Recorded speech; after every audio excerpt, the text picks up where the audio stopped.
Labvakar, draugi, paziņas, arī mani mentorējumie. Jā, 2023. gada 31. decembris.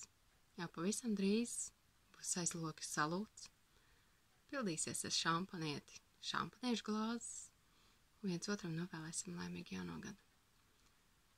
Pagājušo gadu es visiem vērstu uzmanību uz viņu mērķiem. Kam sanāca piepildīt savus mērķus, kuram nesanāca, kurš vēl tikai ceļā uz tiem. Vienīgi gribu teikt to, ka jā, pie tā mērķa ir jāturās, ir jāmēģina viņu sasniegt. Bet nākamais gads, kā zināms, ir puķa gads.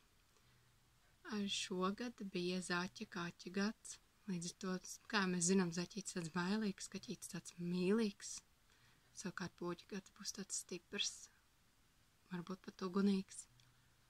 Es ceru, ka katrs sasniegs to, ko viņš vēlās. Es ceru, ka mēs visi kopā spēsim arī mazliet samainīt savu nākotni.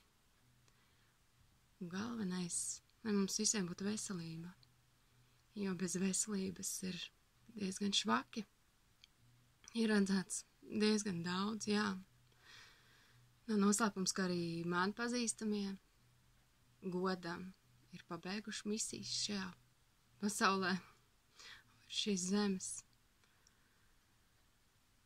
Ir visādi, ir pārmaiņas, ir arī kaut kas labs noticis. Protams, jā, maģistrs, pirmais kurs pabeigts. Tas tāds mans sasniegums, kurus vispār neizvirsīju pie mērķiem, bet ir cilvēki apkārt, kas drusku pabīdīs tev tālāk.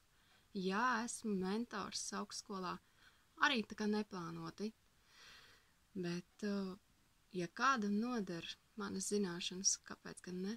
Kāpēc nedalīties to, ko esmu ieguvusi, iemācījusies?